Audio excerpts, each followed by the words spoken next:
Hello, good morning students.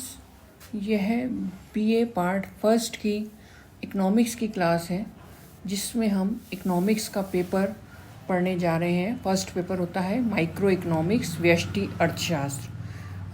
प्रारंभिक जो परिचयात्मक वीडियो थे उसमें मैं आपको माइक्रो इकोनॉमिक्स क्या होती है इसके बारे में बता चुकी हूँ, और इसके अलावा कोई भी अर्थव्यवस्था, चाहे वो पूंजीवादी हो, समाजवादी हो, साम्यवादी हो, विकसित देश हो अथवा विकासशील देश, वो कौन सी समस्याओं का सामना करते हैं और किस प्रकार उन समस्याओं का हल किया जाता है।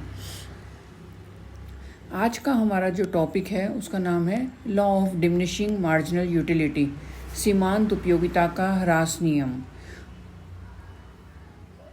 सीमांत उपयोगिता विश्लेषण का आधार सीमांत उपयोगिता ह्रास नियम है। यह अर्थशास्त्र का एक आधारभूत सार्वभौमिक नियम है। सीमांत उपयोगिता विश्लेषण का संबंध सीमांत उपयोगिता ह्रास नियम से है। उपभोक्ता को किसी वस्तु की सभी इकाइयों का उपभोग करने से जो कुल उपयोगिता मिलती है उसे कुल उपयोगिता कहते हैं, और उपभोक्ता को किसी वस्तु की अंतिम इकाई के उपभोग से जो उपयोगिता मिलती है उसे सीमांत उपयोगिता कहते हैं।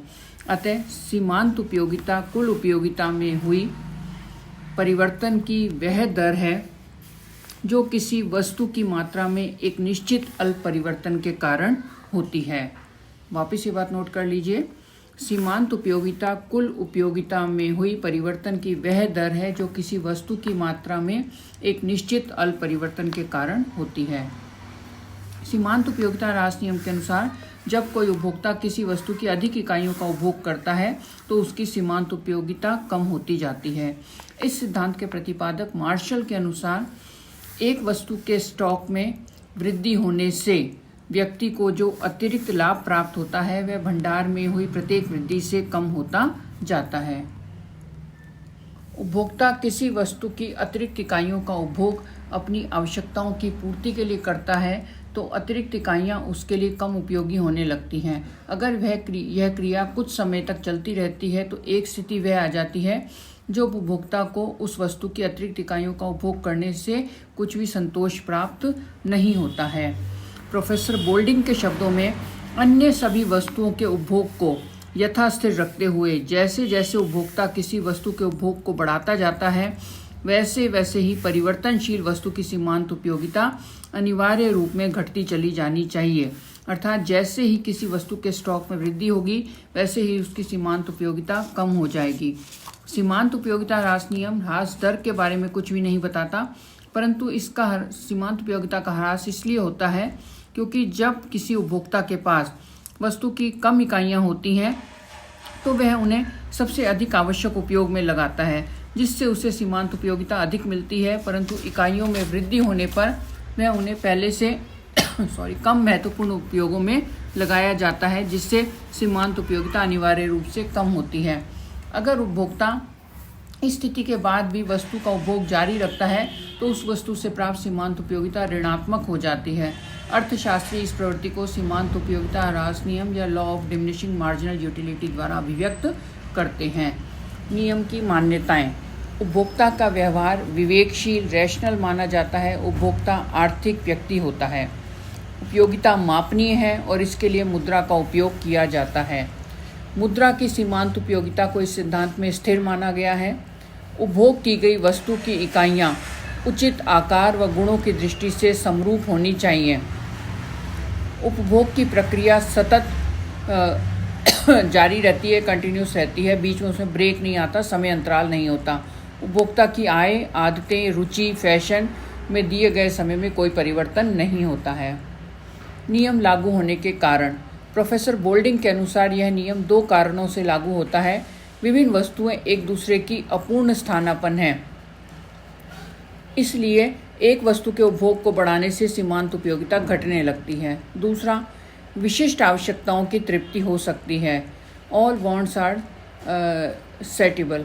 हम किसी भी वस्तु का उपभोग कितना भी बढ़ाएं, एक स्तर के बाद उसका उपभोग और नहीं बढ़ाया जा सकता, जैसे एक बिंदु के बाद नमक का उपभोग बंद करना होता है। नियम का महत्व। सीमांत उपयोगिता ह्रास नियम द्वारा मांग का नियम, समसीमांत उपयोगिता नियम आदि की व्युत्पत्ति होती है। यह माइक्रो का बेसिक फर्स्ट टॉपिक है। इसके बाद हम उपभोक्ता व्यवहार का अध्ययन सिस्टमैटिक प्रारंभ करेंगे। उसमें एक अध्ययन मार्शल का है, जिसमें मार्शल ने बताया कि उपभोक्ता का संतुलन समसीमांत नियम से प्राप्त होता है। वो समसीमांत उपयोगिता का नियम उपयोगिता ह्रास नियम पर ही आधारित है। इस नियम का उपयोग सार्वजनिक वित्त में किया जाता है। हम जानते हैं कि धनवान के लिए मुद्रा की सीमांत उपयोगिता कम और गरीब के लिए अधिक होती है। अतः अमीरों पर कर लगाकर उस राशि को गरीबों पर खर्च करने से सामाजिक कल्याण बढ़ता है। जब हम माइक्रो और मैक्रो बेसिक पेपर हैं, इनके एप्लीकेशंस होते हैं। जब हम थर्ड ईयर में आएंगे तो वहाँ पर हम पब्लिक फाइनेंस, सार्वजनिक वित्त का पेपर पढ़ते हैं। तो सार्वजनिक वित्त में करों का भार, करापात, कराघात का अध्ययन किया जाता है। तो उस समय जो सीमांत उपयोगिता ह्रास नियम है, इसका उपयोग किया जाता है। इस नियम की सहायता से ही हीरा पानी विरोधाभास की व्याख्या की गई। इसके अनुसार पानी जो जीवन के लिए अत्यावश्यक है वह काफ़ी सस्ता होता है, जबकि हीरा जो जीवन के लिए आवश्यक नहीं है वह काफ़ी महंगा होता है, क्योंकि कीमतें जो हैं वो कुल उपयोगिता से नहीं बल्कि सीमांत उपयोगिता से निर्धारित होती हैं। सीमांत उपयोगिता ह्रास नियम का रेखा चित्र निरूपण। हमने एक तालिका बनाई है। इसमें x वस्तु की इकाइयाँ ली हैं 1, 2, 3, 4, 5, 6, 7, 8 और सामने उनके मार्जिनल यूटिलिटी और कुल उपयोगिता लिखी है। यदि x वस्तु की एक इकाई लेते हैं तो कुल उपयोगिता मिलती है 8, सीमांत उपयोगिता भी मिलेगी 8। दूसरी इकाई लेने पर कुल उपयोगिता बढ़कर हो जाएगी 8 से 18, तो सीमांत उपयोगिता इन दोनों का डिफरेंस होती है वो हो जाएगी 10। तो इस तरह हम इस तालिका का अध्ययन करें तो हम देखेंगे कि सीमांत उपयोगिता प्रारंभ में कुछ समय के लिए बढ़ सकती है, जैसे 8 से 10 हो गई, परंतु उसके पश्चात वह कम होने लगेगी, अवश्य कम होती है, यही नियम है। उसके पश्चात वह एक सीमा ऐसी आती है वो 0 हो जाती है और 0 के बाद ऋणात्मक -2 भी हो गई है। और कुल उपयोगिता की प्रवृत्ति देखें तो यह बढ़ती है, लेकिन हमेशा घटती दर से बढ़ती है। और जब हम 7 इकाइयों का उपयोग करते हैं तो यह अधिकतम हो जाती है और उसके पश्चात कम होने लगती हैं। इस चित्र में हमने x अक्ष पर x वस्तु की इकाइयाँ ली हैं। यह चित्र ह्रासमान सीमांत उपयोगिता को बता रहा है और y अक्ष पर हमने x वस्तु की सीमांत उपयोगिता को लिया है। x अक्ष पर 1 से लेकर 8 तक x वस्तु की इकाइयाँ दिखाई गई हैं।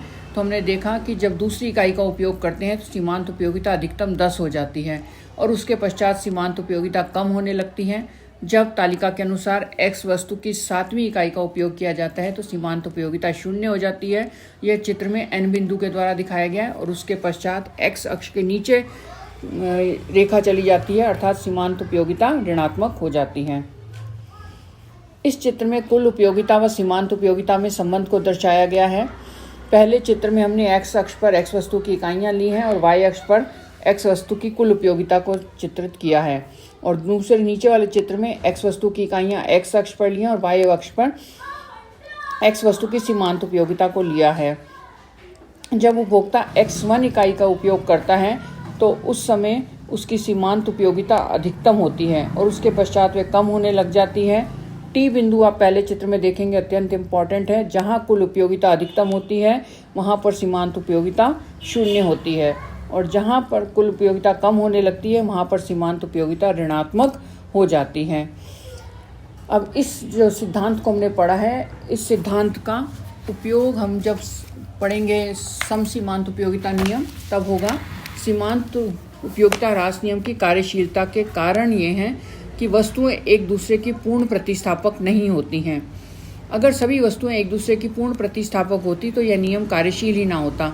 जब एक व्यक्ति एक वस्तु की अधिकाधिक इकाइयों का प्रयोग बढ़ाता है तो उस वस्तु के लिए उसकी आवश्यकता कम हो जाती है और इन बढ़ी हुई इकाइयों से अन्य आवश्यकताओं की पूर्ति नहीं की जा सकती। यदि वस्तुएं एक दूसरे की पूर्ण प्रतिस्थापक होती तो एक वस्तु की कमी को दूसरी वस्तु की वृद्धि से पूरा किया जा सकता था। दूसरा, किसी एक विशिष्ट आवश्यकता की संतुष्टि संभव है। सीमांत उपयोगिता ह्रास नियम कार्यशीलता का दूसरा प्रमुख कारण यह है कि यद्यपि असीमित आवश्यकताओं की पूर्ति नहीं की जा सकती, परंतु एक आवश्यकता की पूर्ण संतुष्टि हो सकती है। जैसे ही वह अधिकाधिक इकाइयों का उपभोग करता है तो उसके लिए तीव्रता कम हो जाती है और अंत में वह 0 और ऋणात्मक भी हो जाती है। 0 होने का तात्पर्य है पूर्ण संतुष्टि। इन दोनों कारणों से अर्थशास्त्र में यह सिद्धांत कार्यशील होता है। धन्यवाद।